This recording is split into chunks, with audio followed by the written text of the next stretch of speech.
Hello and welcome to another amazing episode of Delicacies, where we get the best and brightest in the industry to talk all things tech, talk all things hospitality, and talk all things life.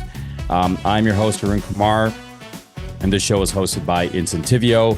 We are the ultimate guest engagement platform for restaurants, and today we have a very, very special guest. We have someone that's part of our customer advisory board, someone that's been really close friend of the company, a big advocate of ours, the one and only Peter Baghdassarian. Peter, how are you? Great. I'm glad to join.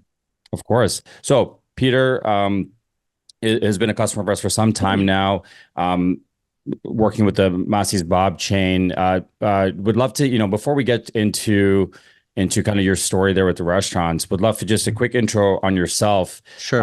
And then, talk about I know we've had some good conversations in the past, and would love to hear your story about, kind of what brought you here and what got you into hospitality.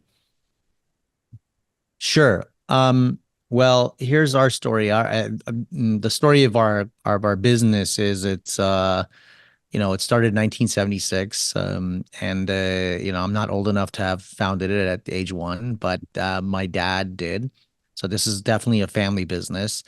And my brother and I currently are operating the business and growing it at a steady pace. But we came into this at a very young age. We went off and had our own careers. I'm an entertainment lawyer by background.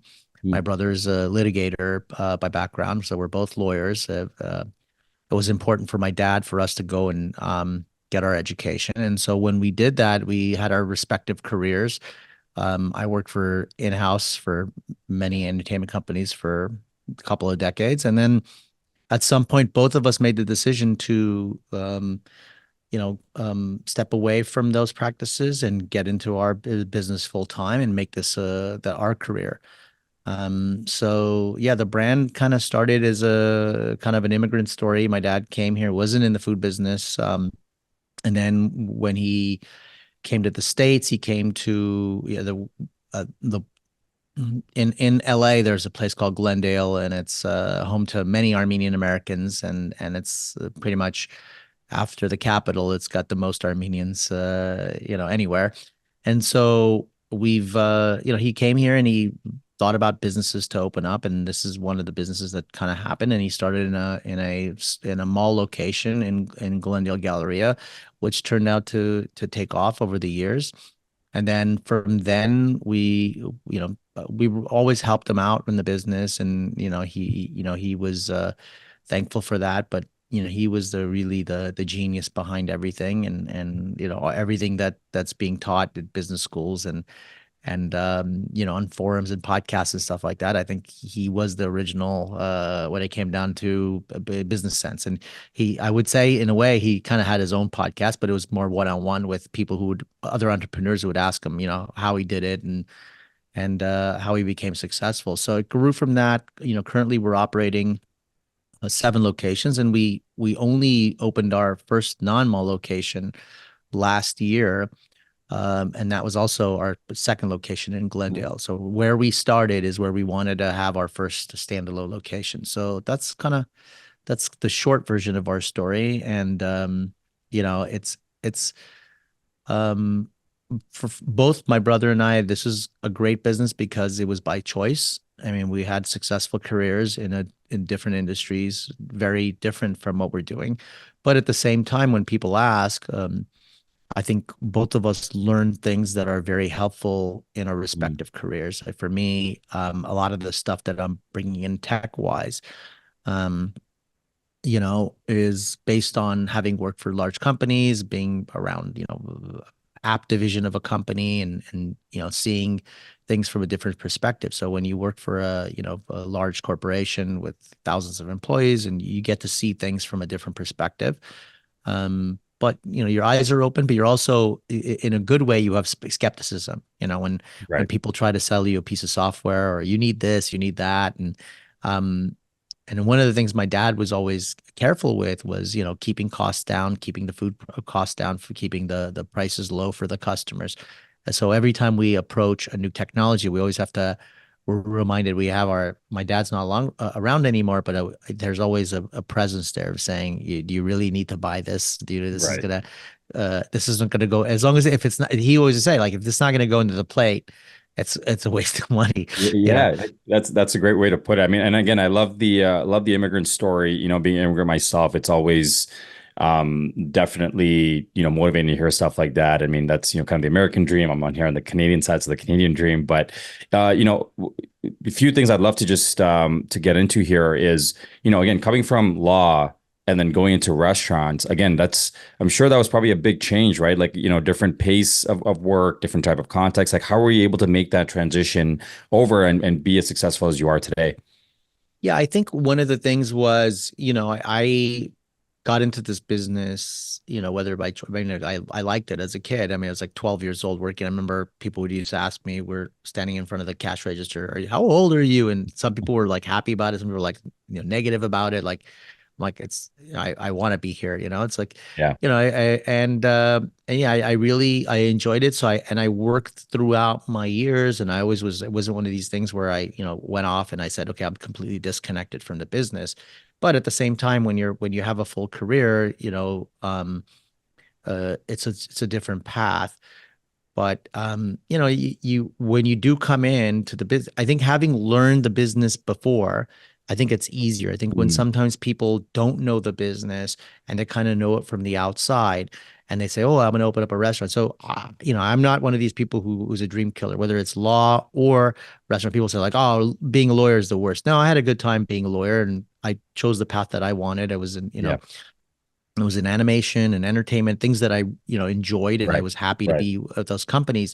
So my career there was great. And now with the restaurant, it wasn't because this is the only way I can make money. And I think the problem sometimes is when people think, oh, this guy makes X doing this business. So what I'm going to do is I'm going to go do that business. And I always Mm. see people make that mistake in any business, whether it's like recycling business, whatever it is. I mean, it's like don't look at the guy and go, okay, he drives that car. So if I could go into this business, I'm going to drive that car.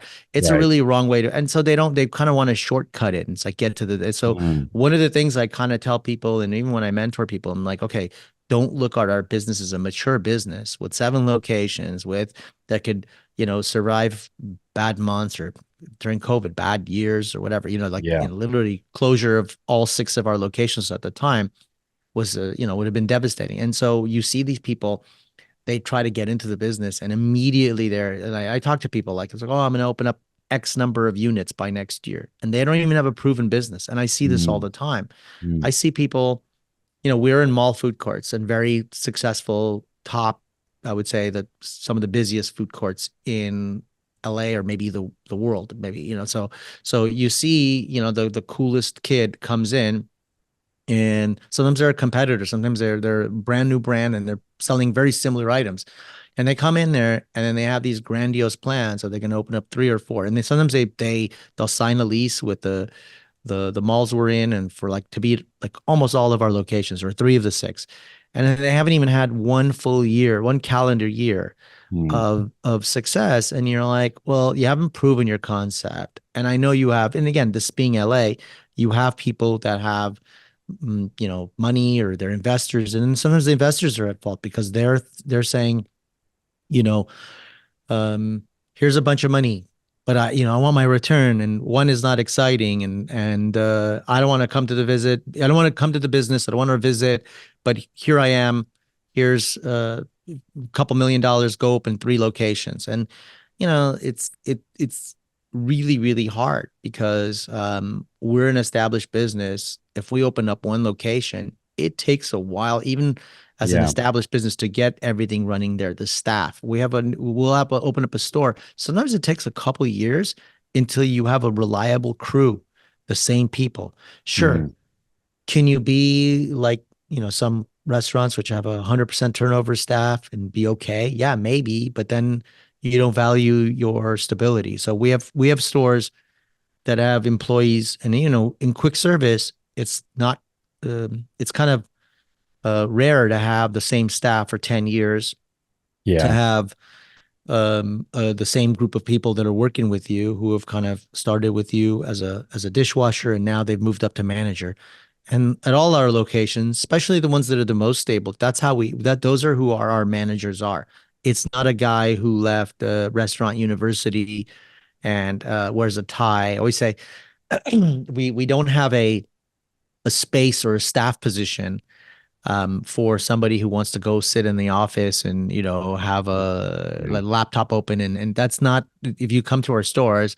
I mean, you don't even have that room. You don't have that time, and that's not a that's why I see a lot of people that have this kind of overhead before they even get going. So they got the marketing guy, they got the Instagram guy, they got the guy who's taking the pictures, and then well, who's cooking the food? Who's making sure Yeah. that the kitchen is getting the fresh vegetables?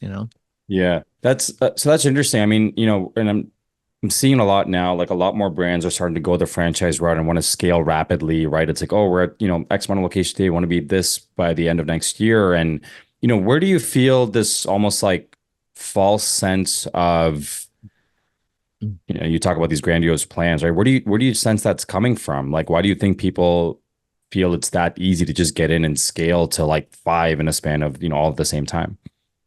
Yeah, I think again, it's a the mistake maybe is nobody wants the boring part. Everybody wants to fast forward, right? Everyone's like, oh, let me go to the action scene. Let me go see the where Superman fights Batman and Mm, get to the mm, end. And so um that's like again, the boring part of the story is the 10 years that my dad has one location and people don't know what kebab is. Okay. mm, They don't know what hummus is. They don't know what tabbouleh is. It's like, okay, what are you selling? Why is it not, why is this 8 ounces of chicken with rice, 390, 495 as opposed to 250, which is a hot dog? Nobody knows. It's like, why they haven't seen that in a mall food court. So yeah. when you start a business, I mean, we started out Panda Express. The first Panda Express was next to us in the same mall. So the first Panda Express in the world was in the Glendale Galleria next to Massis Kabob. Obviously, they went on to amazing things, but you know before those kind of concepts, the mall food court was a different type of business. So there is this kind of okay, the king of the food court at that point is the hot dog on a stick, is the walking around with a stick in your hand and whatever, Mm, $1 50, and people are not used to going to the mall and getting like a meal. So when my dad was doing this concept, it was not a success. It was kind of it wasn't the horse you bet on. We had another concept, and that was my dad started, he was operating that one too, as a potato place, and it was essentially French fries and baked potatoes. And if you had to bet on a successful business in like 1982, you would say mm, that's the killer, and Mossie's is just wasted time. It's just going to be who's gonna figure out what this food is, and that's what it was. It was all about people would look at the picture, they don't know what the food is, and so things change now. I'd say at some of our locations, 50% of our customer base might be Hispanic, or yeah. maybe not 80, 90% of our business comes from people that are not, it's not the type of food that they ate in their own country or the US, or so they've learned it through us. And we have customers that have learned our food. And it's even, now if you drive around our city in Glendale or even Los Angeles, you see tons of places. The concept is not that's such a unique thing. And you Right. walk into, as we always say, my brother and I always talk about this, you walk into Trader Joe's, they got two different hummuses. You got a Ralph's or a supermarket chain, Kroger's, and then they got, 9 different hummuses, every different Yeah. flavor. So the concept caught on by various factors, not just with us, but you had to kind of stay in there. And at the time when you don't have the crazy business that you know, um, it's like people will look at the industry leader, and when they're starting a business and they go, "Oh, In and Out does this, then I'll open up a burger business and Mm, I'll do 80% of In and Out." And the usually the answer is no. In and Out, or pick any successful chain like that, or Chick-fil-A, could pretty much open up in the worst location on a messed up corner, a lot of good access. And that's actually, if you look at some of the original In and Outs, they're the like whoever picked that location, there's one that's like, a 15-minute drive from here where I went to school right there. It's like Yeah. it's the tiny box off it's not even on like a busy, like a real intersection and in a kind of bedroom community, but it took off. People would drive there, exit the freeway and drive there. But that's Mm. different. And it took that's a different path that they took. So yeah, now if In-N-Out puts this on, people will Google it and find the nearest one and drive off Yeah. the freeway for, they still, so, you know, um, that's kind of the journey. I think that some people are not, you know, they don't look at it. And like the current trend is, I think for a while, I don't know what that's going to be next, but like hot chicken sandwiches. And I don't know if it's just Yeah. a LA thing, but it's probably everywhere. And then you've had successful brands that have taken off and have, opened up lots of them and done really well. But you also have maybe, I don't know, 30 of them, 100 of them they're only around for 6 months, Yeah. you know? Yeah. Yeah. It's interesting because I feel like it's almost, as much as it is food, it's also the community and story you have around it, right? Like I think that's why sometimes people will stay with a certain brand, or you go to another city, it's like, hey, I'm gonna go look for this, In-N-Out, whatever it is, and go there. And you're talking about the chicken sandwich. I was actually just at a burger place earlier where they serve chicken sandwiches because that's the hot thing now, and that's what people want to Yeah. have. Um, So I want to ask you this. I mean, you brought up the story about how you were 12 at the cash register, right? People asking how Yeah. old you are. So I mean, you've kind of been in that world now for some time. How have you seen technology intertwined now with hospitality, right? From way back in the day to how it is now. I mean, now there's tons of different tech companies doing different things. How have you seen that evolve over time?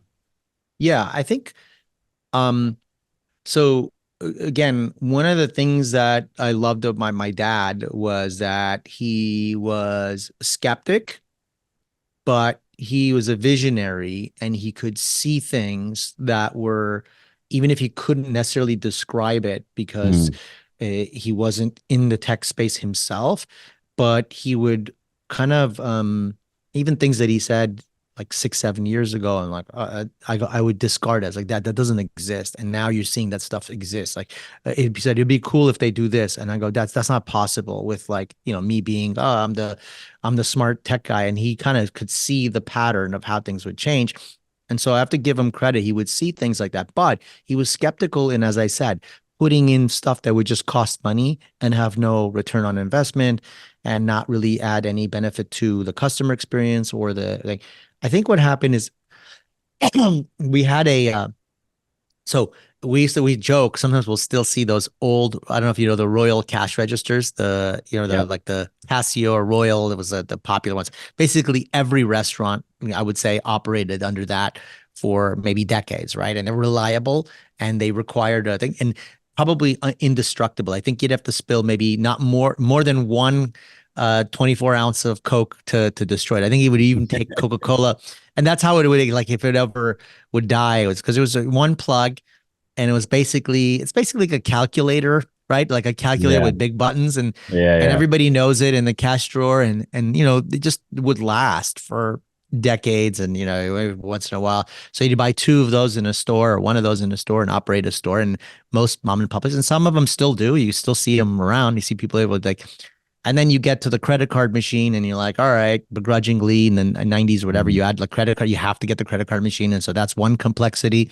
Yeah. And then that kind of has to work with it. Back then, I think you had to have like a separate line, a phone line, and it was like that's Mm. technology. And so that adds cost. And then, at some point you see like higher end, you see restaurants where they have their screen and they're putting it in there. And then I think right around the time that so we went with another POS, one of the bigger POS companies, and we decided, okay, we're gonna have an app, or we're gonna go all in. And this is kind of, we said we're gonna go from our traditional, we're gonna go to tech, but be smart about it and get tech that actually helps us. Because luckily for us, we especially at some of our stores, we need to get a lot of orders in. We got to get people moving faster. One of the downsides of our concept has always been that we're competing against the sliced pizza person or the scoop, even Panda, which serves, big portions, but they're scooping it up and giving it to her. Chipotle food's ready. None of our food is ready. Okay. So as soon as you order your food, and let's say our most popular item, chicken kebab, the cashier has to enter it. And in the old days, they had to write it down on a piece of paper, Mhm. put it on the the metal stainless steel thing Yeah. that flips around, And and yeah. then the grill guy would take it from the fridge and put it on there. So now that process, when you're serving 10, it's not a big deal, right? But when you're serving 200 or 300 people, and you have a long line, and you're trying to get the person, and you're competing against the other food court guy who's like, I just got my Chinese food in 2 seconds, and my guy has to wait. So in that case, going from 13 minutes to 10 minutes is a big deal. So that's where technology comes to play, right? Mhm. Even why we even have online ordering or app. It's because being a mall brand, we're very unique. People come to the mall, get food, and get out of there. They're not even shopping there. So we've established this kind of customer base that wants to come in there. So for us to having an app was a critical thing for us. And then people always, one of the things I always heard from the tech people is like, well, web ordering, you don't need an app. And I Mhm. completely disagree. And our stats with our partner Incentivio has proven that out there. We have 40-50% of the people who are using the app toward it. Maybe that means they Mhm. actually like our brand so much that they've downloaded it, have it on as one of their apps on there, as Google or Waze or whatever, and they have the Massis Kabob app, and then they like to have it on there, and they order it. Could they also use the web? Sure, it's linked, but we give the people their choice. So we created this kind of ease of use, and for a smaller brand like us, one of the things I always say is, if you can't do it as easy as the big guys, if it's a crappy app or crappy web ordering, then it's a waste of time because people are Mhm. not going to be patient. So what I was happy is we got to a point where we could implement technology that's as good as the guy with 2000 stores. And I always look at our app and I compare our Massis Kebab app, because I use other companies' apps, and I'm like, okay, ours is as good as this company that's 500 units. Ours is as good as the McDonald's. Ours is good. I mean, they're spending millions, if not, more Yeah. on those Yeah. apps. Panera. My wife always will compare us to the Panera app, and I'm like, all right, we do. And I have always, and over the years, we try to make it as usable, or Yeah. as I minimize. We work really closely with the Incentivio guys to minimize the number of clicks. We might add one more click back if it makes it like a. Yeah. I always fight the number of clicks because and they do too. But sometimes you got to, okay, this is make it a little bit easier, and so we've enabled people to even. You're walking from Bloomingdale's and you don't want to wait the 10 minutes. People do that. They order it and they Mhm. kind of come up and they skip the line. They get their food ready to go. And so we've kind of prided ourselves with that type of technology. The other technology that we launched, I think we were one of the early ones, even before some of the big brands. We did digital menus. I'm going to say, mm, I don't know, 14, like many years ago. Oh, way over a decade, 14 years ago. I mean, they back in the day where it was like still digital monitors were like the TV Yeah. with the it had the lip around it, and it wasn't super sexy. And, Mhm. and my dad was around, and we did it at the first store. We didn't do it at our flagship Glendale store. And I remember my dad came, so my brother and I pushed for that technology. We met this guy, and this technology company, and they said, okay, we're gonna do the digital menus. So we did it at our other store first.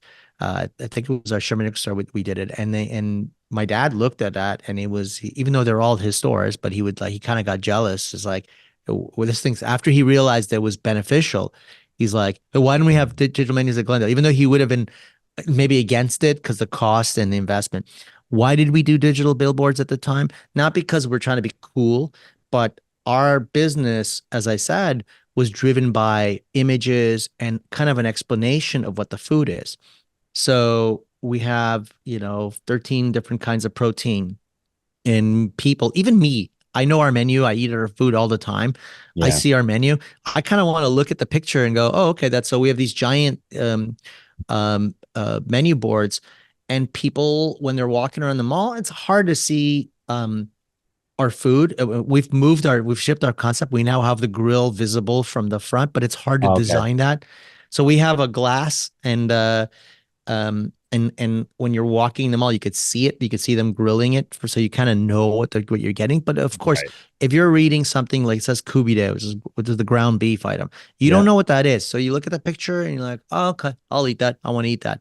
So when you see that, and then there's a return on the investment, and you don't have to change letters. And I remember the days where you had to we had this interesting sign guy who would make signs for us, and Yeah. I was a young guy at the time, and I would write it up and say spell check it, and I'd give it to him, and somehow this is the days of where the signboard was actually like a physical signboard, and you have to have the stickers, yeah, the letters, and I would look it up. I'm like, that does not say hummus. That does not say hummus, you know, and yeah, we had that, and they're like, and I tell my dad, I go, Dad, this guy, your sign guy, he was a friend of my dad, and he was like a nice guy. He knew him from the old country, and it's like, oh, he's a good guy. I'm like, yeah, but he doesn't like to use the spell check, or this may have even been before spell check because Yeah. he had Yeah. the Yeah. lettering system. Yeah. So yeah, I mean, this is like maybe 90s or even before. Like, I don't think Windows. Yeah, there was probably no Windows hadn't come out yet. So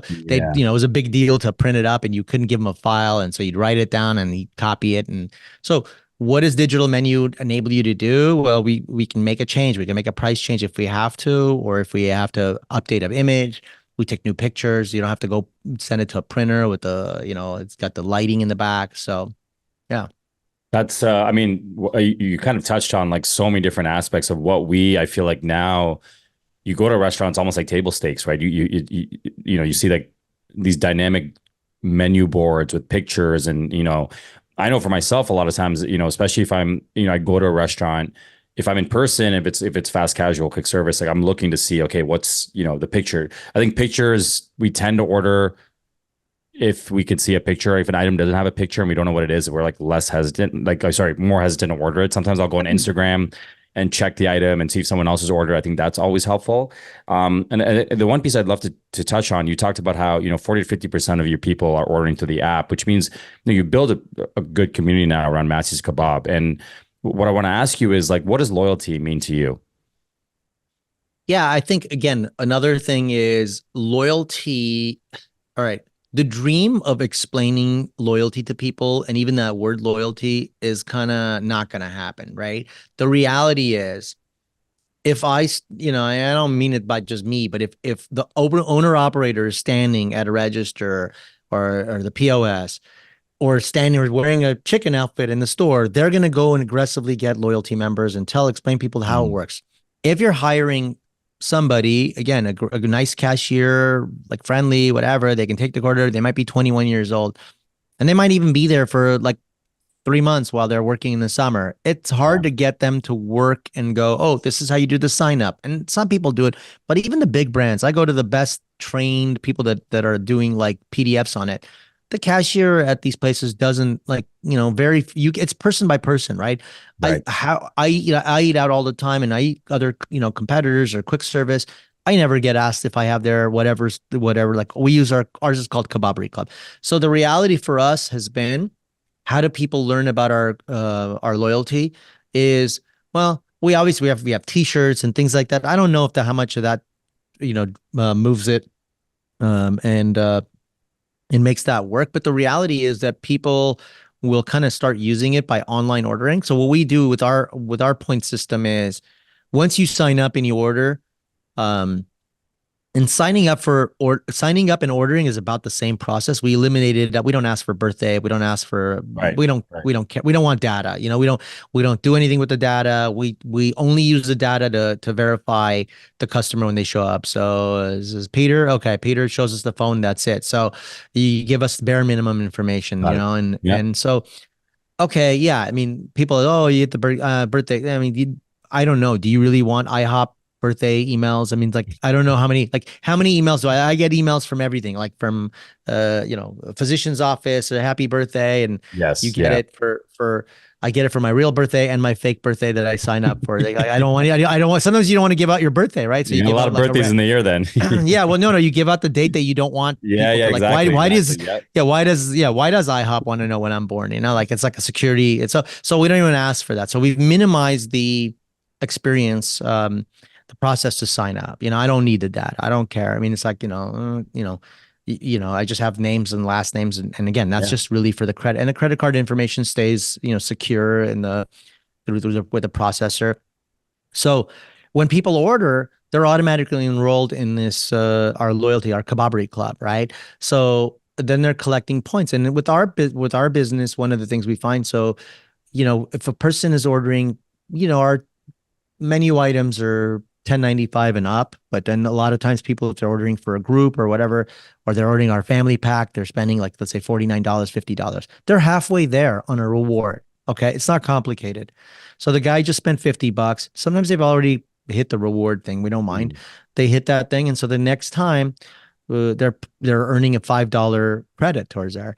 And we haven't done an amazing job of explaining to them, but the guy shows up at the store like, hey, it's on the POS, or they open up their app, they get it. It's kind of, so what does that do? Have I looked at whether that kind of drives business? Yeah, I mean, something. Also, there's definitely the people when they're using that extra money, they use it to try extra stuff. That's true Right. for us. I Right. mean, that's kind of the thing. It's like, so the guy. So for instance, we have about 7 or 8 different sides, and the guy's like, hey, you know what? I've had hummus, I've had tabbouleh, I've never tried the ikra, I've never tried the baba ganoush. So you know what? I got this extra $5. Tap it on. I'm like that too. When I get something free, I'll just, hey, let me use this money to try an extra appetizer and stuff like that. So in that respect, we do see a lot of these repeat customers, and they figure out, again, I just saw a customer the other day. It was a phone customer who still hasn't converted. I was in one of our stores, and Mm. I want to reach out to this person and say, because we have their data, because they call in, so they're in the toast Yeah. system, but they're not in the Incentivio because we don't see the last name there. So 267 times this customer's ordered pretty much the same item. I think it orders the same chicken kebab. And so I see them, Uh-huh. this customer, 267 times as of yesterday. I'm like, and this person hasn't kind of signed up yet, but they're loyal. And Yeah. Yeah. so at Yeah. some point, yeah, I've told them, listen, convert this person. We allow people to kind of convert their same day purchase after the fact. Okay. So we have a QR code, and if you make the purchase, it's actually Incentivio enabled that, which is a cool thing. Mm. So one of the coolest ways, again, if I'm standing at POS, I'm getting 10 people in 1 hour to sign up, right? It's as if it's the, you know, but you know, Peter shows up, he's gonna do he buys $50 worth of food, he gets his paper receipt, and I say, Peter, why don't you go ahead and sign up for the loyalty? If you do it by today and use the same phone number, you already gave me the phone number for our texting. Just go ahead and use that same thing. The system will recognize you and give you the 50 points. So you're halfway there. Okay. So you're already 50 there. So those are the kinds of things that we've tried to do it. Again, QR codes is as one way to simplify the downloads. We have we put the QR codes everywhere. We Yeah. have even have it at our van. We have a Massis Kabob van that Oh, rolls around. But nice. I don't know people. I have to say, and I don't know if you noticed this, but during COVID, I don't think people really knew. It's hard to say, but like 4 or 5 years ago, I don't think people really knew I mean, tech people knew what a QR code was, but general pop didn't know what QR code was. They didn't even know what what's it called? Curbside, man. All those years, like Yeah. Yeah. Outback Steakhouse had a curbside pickup like 15 years ago. Nobody knows what curbside parking is. So as soon as the COVID started, everybody moved to QR code. So that kind of made people like, I'm talking people who are in their 80s are like, oh, they know how it works. So they taught a lot of people a new experience. But at the same time, now with everything being QR codes, you kind of your eye, when you see a QR code, you don't really see it anymore, right? Because it's everywhere. Yeah, it's everywhere. Yeah, it doesn't stand out as much as it used to. I remember like during the pandemic, I mean, there's people that didn't know how to access them. They're like, how do I do this? Like, what thing on my phone do I use? And yeah, to your point now, it's like you see it everywhere. I mean, even my business card's a QR code. I don't even carry physical business cards anymore. It's all the digital one. So that's super interesting. I mean, love the way you do it because you really want to provide a frictionless experience to your guests. And what I was going to ask you is like, how often do you get behind the cash register these days? I mean, do you get back in there just like for old time's sake? Yeah, I think between me and my brother and our general manager, we try to be, so we have 7 locations. And, I'm sitting in my office now, but my office is walkable to 2 of my locations. So Okay. actually, this wonderful high rise is connected to the mall, and I can actually walk down, take an escalator, and walk to our first location. So we were Okay. really close. And then Nice. our first standalone is also a 10-minute walk from here. So they're both these stores are like walkable. So yeah, and sometimes I don't. Sometimes I joke I'm not even in this office. So we have this nice, beautiful office. Yeah, yeah. It looks like a beautiful tech space, but um, I like being out in the field. And so whether I'm in the POS or I'm in the store, I'm making sure everything's the same, and I do like to do spot checks. Not, I don't come in like the warden. I'm not Right. coming in as the guy that's going to come in and everybody, pretend like, oh, he's here, act like no, we have a really good staff. So everybody knows what they're doing, but sometimes they don't see things, or, sometimes they're just like, just from a, like, so we're lucky to have like our 7 locations are in cool locations, right? So we Mm. have one in the Century City Mall. It's amazing. It's like this, beautiful patio and sunny. It's nice, and we have other. You're in a mall, so it's not a like a bad place to be. Yeah. And Yeah. then even our new store, it's a wonderful. I actually like that. I used it as my office for the past year. I mean, I've been using it there. I just sit in there. I sit Nice. in. We have a beautiful patio. I even landscaped it the way I want to see, kind of see it.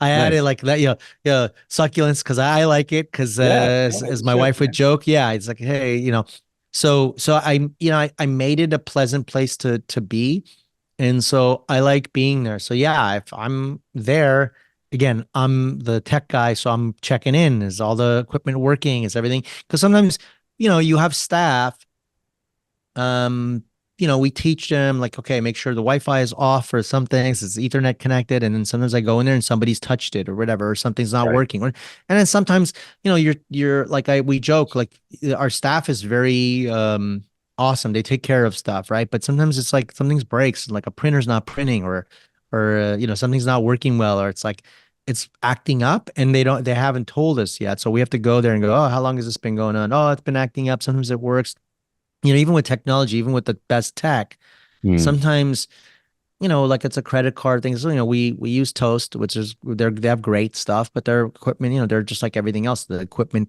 sometimes just gets old. Sometimes you have to replace the credit card reader. Yeah. Sometimes you have Yeah. to replace. It's a tablet, right? You're using a tablet to do tens of thousands of transactions. You're touching that Right screen, there. and you're not in a office environment. That's the other thing too, right? Your equipment is sitting in an environment, and we're surrounded by, not just even our food, but we got, like, we have massive hoods to suck out the oil and stuff like that. But you got a guy making Charlie subs, or you got a guy who's running a Five Guys, running a deep fryer, all, right Yeah. next to you. And so all that kind of collects on these devices. So I like to go in there, and I like to, be there if I'm either observing, or I have a passcode at all of our locations. I can log in as myself and take orders. And then sometimes you discover things like I'm on there. So, I am the guy who I'll set up the menus on our Toast system, and, the flow, but, it's not like my new hired cashier is going to call me up and say, hey, Peter, why did you do this, fish button blue, why don't you do this? They might not suggest it. So if I get on the POS, I'll look at it and go, having it worked in that position for, a long period of my life, I Mm. go, oh, this isn't efficient. Even if it's been there for like, oh, you know what, this, maybe if I make all these, 3 different chickens yellow, the button, it's a little bit easier for the eye, or I can move the drinks button over here. And sometimes even our POS provider Toast will send in updates that completely change the way it looks. And Got some it. people like it, some people don't like it. People like Yeah. getting used to it. So I like to be in that store from that perspective. And also, even and again, top priority for my dad was food quality, right? Mm. He always used to say that, people love to like complain about, oh, the business or traffic or rain or whatever it goes. And he said, if your sales are declining, your food's not good, in the food business. Okay. You can't use inflation, or there's always something, right? Like, I mean, you're in Canada, I'm in the US. There's always some Yeah. some metric or supply chain or whatever Yeah. it is. There's some kind of thing going on. And so it's like, but successful businesses, they don't really rely on that. They're like, oh, we're down 10%. And so maybe because your food quality is not good, or maybe Mm. like your Mm. your beef. And so we're constantly looking at, we use the same suppliers, almost all the same suppliers for decades now. Meat, vegetables. We try to be loyal with them. They're loyal with us. They were loyal to us during the pandemic when people couldn't get supplies. Um, but even that, you have the same partner. You want to make sure that they're getting the same good quality stuff. So Yep. if you're, I don't care what app you have, if your beef is not what your customer expects, or your rice is not, is not what they, in our instance, if it's not what they expect, they're not going to come back because they like the cashier or the Yeah. t-shirts are cool or my logo is awesome. Who cares, right? That's the thing with like, okay, we have a nice Instagram, we have a nice person who runs our Instagram account, we have cool things on there, but I look at some people who focus so much on that, follows, and I can tell you, Mm. I've seen it with competitors, I've seen with people who've opened up not far from us, with millions. I'm talking like some of the one of the biggest guys who's on Instagram, and the business, it doesn't succeed, right? I don't care how much funny shtick you can do with your, yeah, here's my, whatever, this guy's dancing and stuff like that.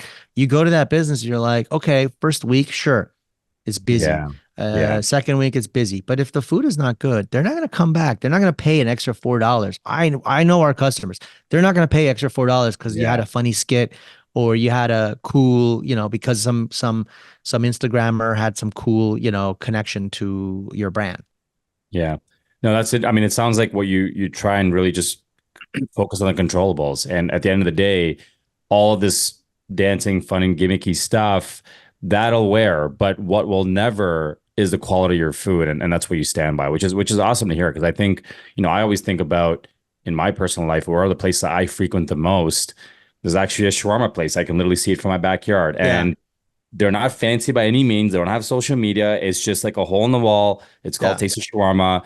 And that is probably my wife and I, one of our favorite places we love to eat because the quality of food is always good. It's convenient. Yeah. It's right there. And that's all we really need. And what I want to kind of wrap up here with as a topic is, we talked about, you talked about a lot of the tech trends that you've seen over time Yeah. and what's here right now.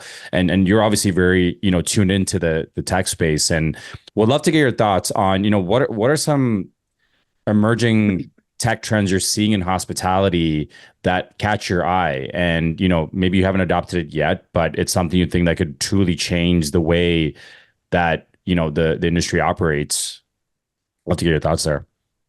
Yeah. So when I came into this business more full time, I think it's now 6 years ago or so, like doing this like as my daily job, I started going to some of those tech conferences that are restaurant tech conferences, FS Tech, and there's another one that Food on Demand. And I even, so I remember when I first went in there, a lot of this stuff was kind of like AI. I remember one of the first ones I went Mhm. to 6 years ago. I remember, now every grandma knows what AI is, but six Yep. years ago, it sounded BS, right? It sounded like okay, I get it. Some robotics company or Tesla is going to implement this kind of technology, but restaurants, come on. And now, again, people know how to use ChatGPT to do everything, right? Like just to do kind of like analysis, even like, Yeah. put or have a Dolly create images for you and things like that. So yeah, things sped up pretty fast, right? Even I think it took tech people by surprise. You hear people like Elon talk about how I think they say he's saying that by the end of the year, the AI will be smarter than the smartest human on Earth, right? And then after maybe another 5 years or so, smarter than all humans combined. So Yes. that's the progression that you're seeing, and people maybe couldn't see that, when it was like simplistic. And I know even the Incentivio guys were talking to me about it. I remember talking to a couple of the people, the executives there about it, and it's like they implemented some things there, and again. I wasn't super believer because I didn't really know that like I thought, okay, you got some guy overseas doing all this analysis and then spitting it back, and there's, kind of a human element to it. But you see that now, it's in the hands of normal people and people get it. Mm. Do I see that as a game changer anytime soon in terms of like what we're doing? Like, I don't know, I don't think so because there are some analysis like that's the thing. I love the analysis. Like I'm a nerd when it comes down to like charts and data and things like that. My brother was like, hey, can you look at this data, and can you look into this thing and see if yeah, it's cool, right? If you like, but I look at trends. I look at like, hey, I'm curious at some points, and then sometimes you have to ask yourself, when is it actionable, right? Mm. Is it actionable? And so I look at a lot of this technology. I think, food ordering, number one, has gotten really to the point where it's really good. App stability in the app space. I'm not even just saying just food, but I remember because I've had a iPhone for many years, and before that I had the BlackBerry, which had not even apps or whatever. But apps used to be, even when I was at American Greetings and we were making apps we made a strawberry shortcake app or a Care Bears app. I remember like you look for partners that can make a stable app. Now I don't think that's a problem anymore. You rarely Mm. have apps that Mm. crash on you. I remember Yeah. when I partnered up with Incentivio, that was my biggest question. It's like, hey, I don't want it to crash. The previous person we had worked with, they did an okay job, but still, people have zero patience. It, They have zero patience. I remember there's a comedian who's no longer being mentioned anymore for various good reasons. But I remember he said like you get on the plane and the Wi-Fi like is not good, and he like complained like the Wi-Fi sucks, and you're on this tin tube and you're driving. So I feel like that's the way everybody is with consumers, right? Don't launch something unless it works. So when we had web ordering, if it's clunky, and I still go to some people and they really, I mean, and some of these technologies, it's not like they paid less. They probably paid similar amount. And I'm looking at it, and I'm not even, I mean, I'm trying to order for my own stuff. I'm like, how could you be like using this thing? This is so clunky. And some companies are huge companies that still offer that thing. It looks like it's a mm. 1990s kind of thing, and it's not. It's clunky, and so people won't use it. So one of the things I realized with technology is sometimes people have bad tech, and then people don't use it, and then they go, see, I told you it's not going to work. I told you this isn't going to work. So they basically put out something that doesn't work, and then it Right. doesn't work, and then they it's a self-fulfilling prophecy, and they say, you see, it didn't work out because it's not going to work out. It's just like the same thing. It's like if I launch a new item, right? We added fish kebabs to our menu like 30 years ago, and at the time it's like mahi mahi. It was successful, but it was it was okay, but it had some issues with, like staying on the skewer. Like this is our technology issue. Like the mahi mahi would be brittle and fall off the skewer, and it would Yeah. but anyway, so you look at that and you can't just say, oh, fish didn't work, right? And there's people, you might come up with an item and like with a restaurant thing, and it just doesn't work, and it's not, maybe the execution was wrong, right? You see, was it Gordon Ramsay's famous for, he goes into restaurants and they go like, oh, so such and such item doesn't work, nobody eats this item there, and then he's like, well, then he looks at the fridge and it's got, they got frozen food and they got Mm. disgusting. So that's the way I look at tech. If you can't just say something's not working, and sometimes some things don't work for some people. We are lucky that we have a huge following, but I don't know if our competitors, and I'm not saying this to think, but if like the guy that's the selling the sub sandwiches or something like that in the food court, I don't know if anybody in the mall is going to download, and maybe they don't, like maybe even like so the reason it works for us is because the guy's trying to be a line skipper. We're okay with that, right? Yeah. The guy Yeah. downloads. So we realized that we kind of anticipated that our biggest pain point for people is like we have a ton of mall employees that eat with us, okay, which is a good sign, right? Because you have their repeat customers, they work there. Yeah. That's a kind of a nice pat on the back for us because if the guy works at Apple, he's there 5 days a week. I have friends that work at the Apple store. I have friends that work at all over the mall, and I've known these guys forever. It's like they got to be on their feet for, this is retail. Nobody's sitting in a chair. They're on their feet for 8 hours plus, right?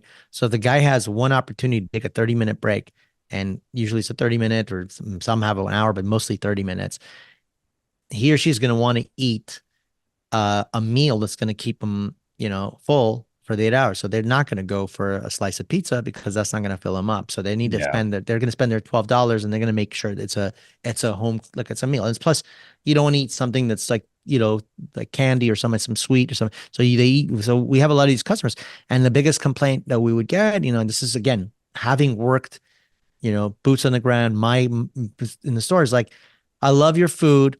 I just can't wait that long. So what did Mm. we do with technology? Well, we have the app. Your wait time is 0. It's all waiting over there in the little area. And that's it. What else we did with technology? I was talking about this with our general manager, a couple of things that we did so having an electronic POS system that sends a kitchen ticket was key. And then how did we improve on that? We went to a kitchen display screen. Okay. Was that necessary? Well, the tech was mediocre before we moved to Toast. I looked at the company we were with before. It involved bringing another company in and Mm. wires. And by the way, there's a huge burger chain that still uses that technology. It's like you could see it. If you walk into this burger chain and you look at there's like a bunch of cords coming out because they're not, Mm. their systems are like, they're jimmied together. They're jerry rigged together. They're not really. So when we went to the kitchen display screen, okay, what did that save us? All right, in our instance. So the kebab's going to take about, let's say, anywhere from 8 to 10 minutes to cook on the grill, depending on what it is. All right. So, you come to the store, you order. Now, in the old days, when you had to write it on a slip, this goes back to write on a piece of paper, like those kitchen tickets. The kitchen ticket, as I said, has to go there. Somebody has to put it on the grill. That's an extra 2 minutes. Now, if it pops up on the screen, it's going to go on the grill. That's going to save you 2 to 3 minutes. Then we used to Mm. collect tickets so you don't have a runner. You had a runner. We had a runner. This poor woman probably walked 26 miles a day, just did a marathon, just walking back and forth, taking the tickets back and forth to from the kitchen ticket. So, when you move to kitchen ticket, the kitchen ticket doesn't automatically fly over there. So kitchen display, that helped us improve the speed over there. So these are technologies that are at this point, it's not a nice to have. Oh, another amazing technology. This doesn't sound amazing.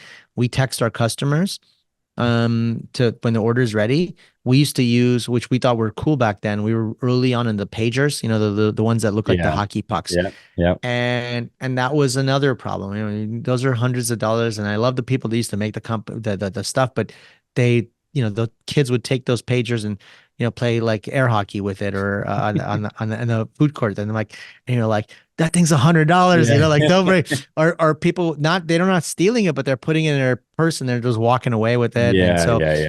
so we still have them somewhere here. We haven't thrown them out. So when did we get rid of that? During the pandemic. We realized people don't want to carry, Mm. people didn't want to carry something Yeah. in their hand, and so we went to the texting system, and again that was allowed us to with Toast to text customers, so that became a kind of a necessary thing. And you know customers are really, I give them credit. They know what they know, and they like what's good, and they don't like what's not good. So again, I can never blame somebody and say, oh, why didn't you like it? It's like Mm. it's not good. Like you said, your shawarma place, they could Yes. open two more next to it. And if the guy doesn't have the sauce or the meat and whatever the quality as the other guy, you're not going to go there. You're never, unless you're like in some part of town and like, oh, I'll give this a shot. But you're not, they got everything they need. Yeah. And you brought up a few things. I think it's interesting how we almost take, like, the level of optionality we have now, and even the level of convenience that we're used to, we almost take it for granted, right? Like, you talk about your Wi-Fi example, like, there's times where Netflix is buffering for even like 2 seconds, and I'm like ready Yeah. to rage and like, what's going on? What's wrong with the internet, right? And it's like, Yeah. back in the day, it was like there was no such thing as on demand. You just watch what's on TV. There was no fast Yeah. forwarding and no commercials or just choosing this movie. It's like you have to just time when you watch the movies. So, and I think, similar to when you think about hospitality and restaurants, it's almost become that now, right? It has to be such a seamless experience. And, sometimes, again, if that food quality is there or whatever, or that, that sense of community and brand, you can lose a customer sometimes quickly too. If it's, again, sometimes it may be out of your control, sometimes maybe it is, but I think that's always the challenge. And I'm sure you probably get hit up by a lot of different tech platforms offering a lot of different things. And it's, I think an interesting thing you said is that if you don't have the mentality of, hey, like this thing's actually going to help us, and if you go in almost with that mentality, say like, oh, I don't know if this is going to work, then it most likely won't. Versus maybe the other way, it's you can find ways to make it work, and maybe if that still doesn't, at least you gave it its best shot to get something out of it. But again, you don't know what you don't know, right? Because there's so much new stuff coming out, and it's like, how do you wait for, like, at what stage of the adoption cycle are you going to get in, right? You're going to be the first adopter, you're going to become the laggard, are you going to wait till like everybody else gets in? That's probably always a challenge that you think about a lot. Yeah, I mean, one of the things I've done is I'm very direct and honest with like people who are selling a technology. I'm very direct. I mean, you can even ask your founder, like if it's so and he was early on, Incentivio was like a newer company, and I just loved the honesty. He had honesty. He told me what you could what Incentivio could do and what it can't do, and he was very honest and truthful, and post our we've become very friendly since then Yeah. because I just really appreciate that honesty. And when I'm very direct with companies, I ask them and I'll sense it, I don't what I don't like, and I don't think, by the way, I'm not unique. I don't think any restaurant or any business that's buying software appreciates somebody coming in with a like a killer sales pitch on a product that doesn't do what they say it does, right? Be honest. And I like when somebody says, "Hey, it does A, B, and C, but if you really want D, it's not going to do it, or it's not Mm, that good, or mm, D is we're working on D, it's probably not going to come out for a couple of years and based on this and this factors and stuff like that." So I'll get calls and I'll call and I'm usually nice, but I'll tell them, I go, "Oh, you have a phone system that does this? I, I need a phone system that does this." And then if the honest ones will go, "Oh, it doesn't do that." I said, "Okay, keep me in mind and call me if you do mm, that." And I go, mm. and I'll give him the idea of what restaurant owners, because I find, and even when I go to these conferences, I walk around, everybody it's something like that. It's something like the platform makes the technology, and then like, oh, it's this cool thing. It does this and manages labor and it can send people home early. And that's one of the things that it's like, I was like, okay, well, but look at the reality of the marketplace. You don't understand the marketplace. And I've been, Mm. honest and I'm direct. So there's a bunch of people that were making these scheduling softwares. And, we use one, we have one, but we probably don't even need the most expensive or the best one. Right. Because one of the things we did as a company, I mean, the labor market's been tight for the last few years, right? All throughout COVID and stuff, you couldn't get employees in our business. Um, so the last thing we ever do is send people home, like on an ethical basis and like I don't want to say like it was this thing, but my dad was really, one of the other things he put importance on was, um, respect your employees. They're here, even though they're hourly employees, they're not salaried. Most of them are employees are not salaried. They're coming on hourly. But if the guy's expecting to make X a week, don't cut him short. Don't send him home because you're not busy. That's your Yeah, problem. yeah, yeah, yeah. And I tell people like that. You see people like, sometimes people will hire away our employees and give them a bump of whatever, 50 cents or whatever. And then, in that market, people go and then they go and then they hire them based on the idea they're going to get 38 hours, 40 hours a week. And then like when the business doesn't take off, it's down to 20, 25 hours. And then sometimes they'll come, Mm. we always have an open door. Please come back, whatever. There's no harm. But so one of the things like I'll see is technology, and I'll tell these people, I go, listen, this might be cool for some restaurants where the server's making, insane tips, or the steakhouse, and you're like, but and then it's also LA. Like you have to understand the dynamic. people are getting whether they have a car or they're on the bus, they're spending maybe 30 minutes to an hour, maybe more to get to your location. So you go to these fancy restaurants in Century City, Beverly Hills.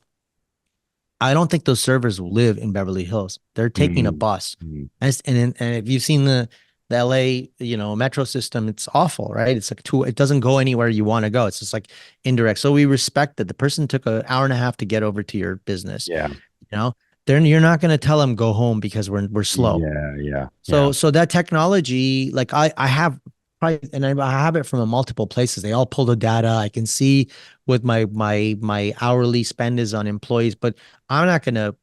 I may look at that data retrospectively and go, do I really need this much staff at this time or whatever? But I'm not going to use it. Like a lot of those technologies was created to send people like, oh, you know what? Bob, you're costing us too much money. We don't have business, and you send people home. So sometimes the technology has been created, but the user doesn't want to use it, and that's the restaurant owner. And one of the other things on that note is whenever somebody comes up with a cool like a platform, I always ask them, how is it? Is it mobile friendly? Can my managers use it on their iPhone or Android phone? No, it's got to be used on a desktop. I'm like, okay, it's dead. I mean, I'm Not not practical. gonna, yeah, not practical. And again, I respect the time of my managers.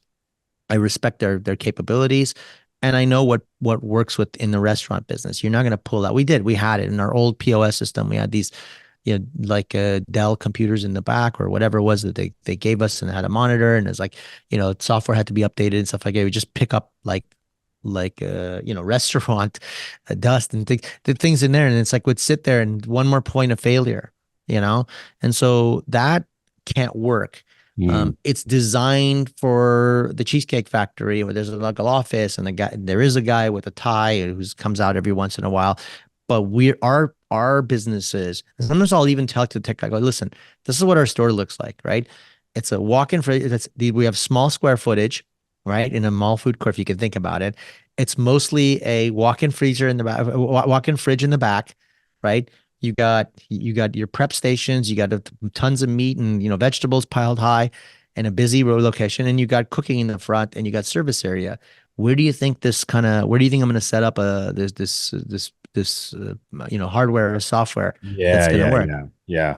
Yeah. I mean, I think, what you've said resonates with a lot of other folks that I've chatted with around the human component is really what becomes so important, right? Again, you talk about the story of the employee is taking an hour and a half bus in, and it's like, oh, we're slow, so we're gonna let you go. Well, no, that human component is where you step in now and provide that. Again, in the day, it's a hospitality industry, right? Not only to your customers but to your staff as well. And the way you're thinking about it is great because I mean that shows the amount of success that you've had. So just to kind of wrap up as we're at time here, I'd love to finish with a quick lightning round. So firstly, Peter, thank you for sharing all your amazing stories. I think this was an awesome chat, and I know we didn't even get to the biohacking stuff, which we can save for our own Yes. conversations. But for Well, those I'm of you who don't wearing a know, couple of my tools right there. I got my there you Apollo go. on. So I got my yeah. Aura ring, and this is why my brother calls me Spaceman. And because I got all my gear, and There you go. So there's a reason why Peter doesn't look a day older than 25 is because he's got the biohacking down, and I'm trying to learn from it so I don't look as old and haggard as I do today. But Pete, I want to finish off with a quick lightning round. So I'm just going to ask you a yeah, few rapid fire questions, and first thing that sure. comes to mind. So, lunch party or dinner party? Dinner party. Why? I'm attending, or am I making the food? Whichever. Like when you come to when dinner party comes to mind, why'd you choose that? Like what is it All about right, dinner I party you have love? a wood burning pizza oven in my house, and I like to Ooh, have people over. okay. And yeah, actually, you know what? No, I do those during lunch. So maybe it's a lunch party. It's a Saturday lunch party, Okay. Okay. and people are coming over, and as I am usually the angry chef because I like to cook, and I've my pizza oven is on the side of my house, not where everybody told me to build it, because people that don't cook want to have the display, and the people Uh, that really do cook they don't want to want to be in be there. bothered. Yeah, so people will always volunteer. Can I help you? I'm like, no, this is a 900-degree oven. You're gonna burn yourself. It's like I'm nice, but I'm very focused because I gotta pump out 9 or 10 pizzas in a short amount of time to serve people. So yeah, lunch party, my house, with you're invited with Love it. a Neapolitan super thin pizza. Ooh, okay. So my next question was going to be, what is a home cooked meal you're famous for? Is it the Neapolitan pizza? I think so. I have twin boys that go to college in Rome right now. They're freshmen and they're living in Rome, which has amazing pizza, and they still say my pizza is the best. So Okay. uh Wow. I High I do praise. a so I would say, and they would say the pizza would be the bee sting, which I don't know if you've had a bee sting. A couple places call it the bee sting, and there's a couple different names for it. Essentially honey with a spicy salami. Yes. Um We have a I place don't here. We have a place here called North of Brooklyn Pizza, and they call it the honeybee. Yeah, and I think I don't know if that's the place in Toronto. There's a place. It's actually one of the best Neapolitan pizzas I've had is in Toronto. I have to remember the name of it, and I'll Ooh, let you you gotta let me know know. because it's I think there's a couple locations, and I was there a few years ago, and I had it. I'm like I was not expecting. It was a 72 hour, and actually after I ate there, I realized they were big about the fermentation. I think it was a 72-hour fermentation on the dough. Okay. So when I Okay. came back, I changed my theories about, and I used to prepare the dough 24 hours before. So now I let it ferment for longer. So that Wow. helped too. Okay. Amazing. What is a restaurant, your favorite restaurant currently in LA that you'd want to shout out, and a specific dish at that restaurant? I would say right now, sit down restaurant, Girl in the Goat. This is after Massis Kabob. Massis Kabob is where I eat most of the days. But if Okay. I'm not eating at a restaurant, it's Girl in the Goat.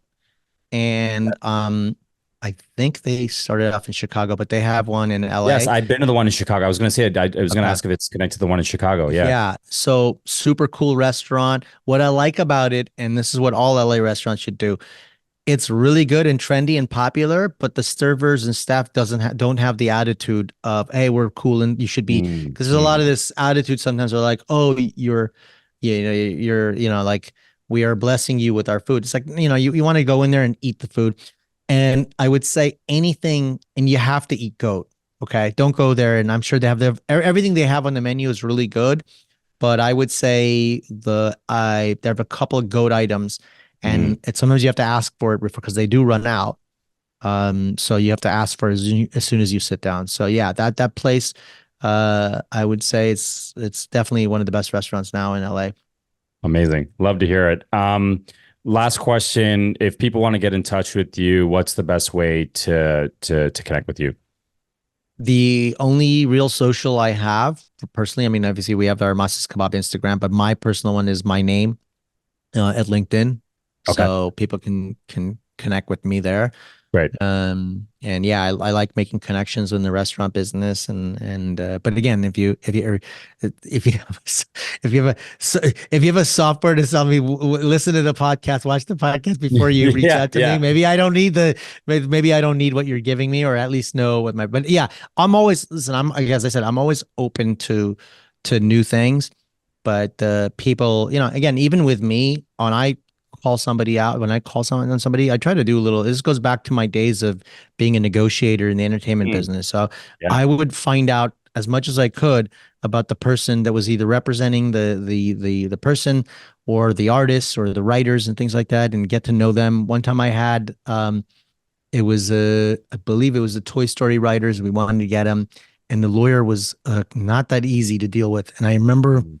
the only thing he would be like cool about talking, and he wasn't like kind of aggressive. He's a great lawyer and well known, but was about scotch. So when we talked about scotch, he was very chill and his guard was down. So I realized, okay, I have to have a 25-minute discussion. And he had made great scotch recommendations that I still to this day Okay. think about. So Love it. Actually, you know what? That was one of my rapid fire questions I wanted to ask is what is your favorite drink right now? And if it's scotch, I mean, do you have a specific scotch that you're drinking more than others? over the being an aura person, I realized that some alcohol will mess up my sleep. So again, being a nerd or loser, whatever you want to call, I don't know. is I Mine's realized, charging right now. Otherwise, I'd say the same thing. yeah. Drinking So bad, no drinking yeah, good. Yeah. drinking bad. So I haven't completely given it up. And my brother will always bully me to order cocktails. Tonight I'll probably have to drink, but I realized this is another hacking plus an answer to your question, is that tequila seems to be just by either by itself or with a club soda, and sometimes with a Yeah. jalapeno in there, or like something. I like the jalapeno, like fresh Mm. cut jalapenos. I think there's a name for that drink. I don't even know the name of the cocktail, but I like good tequilas. And one of the things, the tip on tequilas is, and I learned this from a couple of my good friends who are they actually are Mexican, and they go to Mexico a lot, and they go to the not where the tourists go. And Yeah. they always say, hey, and I've learned this myself, some of the best tequilas don't either make it. Sometimes they don't make it here. When they make it here, they don't have the marketing. So you could get an amazing tequila at $30. And until it gets the marketing, and by the time everybody else figures it out, it might be $120 a year later, Yeah. once it's got the George Clooney or whatever behind it. But there's a lot of great tequilas that are made at the same places as the really high end ones. So you just have to kind of seek it out and find like a like a good tequila that you like. And that seems to be my go-to these days. So, Great. So it's another thing for us to talk about at another time. I'm getting into my mezcals now. I've actually recently been oh, drinking the Dos Hombres, the Bryan Cranston, Aaron Paul, the Breaking Bad okay. guys have their own mezcal, which has actually been pretty good. But same thing, I found that, when I've been to Mexico a ton, and even when I come to some of the southern states, I'll have a mezcal or tequila I've never heard about. I'm like, this is actually really good, but I would never. I mean, Canada, obviously, our selection's pretty limited, but you get some pretty cool ones that are, again, just not a crazy name brand, but some really, especially with mezcal, just a little bit on the rocks is great. Yeah, buying alcohol, I didn't know that. I actually had a great uncle that was living in Canada, and I flew in, and I was gonna take him a gift, and I was gonna buy him Black Label. And so I rented a car in Toronto, and I was going out to where he lives. And I'm like, thinking it's like LA, you stop off at any like liquor store, kind of like, and then I didn't even, honestly, I never bought like, I have only been in hotels and stuff there. So I never bought like bottles of alcohol in Canada. Where am I going to do it? So then like Yeah. looking at like, it's like Utah. It's like you have these, alcohol stores that are they're state run, right? Or so Yes. you have to Yeah. go, yeah. Ours are provincially run. Yeah. Yeah. And so I'm like, oh, okay, that's interesting. And so I had to stop into this giant mall outside of Toronto. You probably know where it is. It's like and I walk into this mall, and it's probably the most diverse mall I've ever been to in my life, because Probably nobody Square One in Mississauga. That's the big one. Yeah. and I was like, I'm trying to like communicate with people, and they're like, where's this thing? And I walked into this giant alcohol store. But you're right, they do sell specific things, because it's like they have the top It's brands it, and not so much yeah. the And they mark everything up, but again, that's a story for another time. But Peter, I can't thank you enough for joining. This was another amazing episode of Data Delicacies. Again, I'm your host, Arun Kumar. The show is powered by Incentivio. We learned a lot of really cool stuff today. I mean, Peter dropped a lot of free game on a lot of topics. How do you again, how do you talk to restaurant operators about the different tech out there? And then, people that are trying to franchise and do 100 locations in a year or whatever that looks like. I mean, you're just seeing the tip of the iceberg, really, when you look at successful brands. There's so much that goes on behind the scenes, and you can't take that for granted. And building a brand out the right way takes a lot of time and effort and trial and error. And I think you embodied that today with Massis Kabob. So again, we want to thank you for being an amazing, partner of Incentivio, giving us all the feedback and overall just being an amazing human, man. I mean, I'm definitely going to pick up your brain a lot on the biohacking stuff. And I find this stuff fascinating. I think that was our common ground where we had that cool conversation a couple weeks ago. But, thank you again. This wraps up our show. As always, we're looking for more and more amazing guests to join the podcast. So if you are interested, reach out to me directly on LinkedIn. On our website, we will have a page where you can reach out for interest to talk about being on the show. And until next time, thank you everybody for joining. Thank you, Peter. Thanks.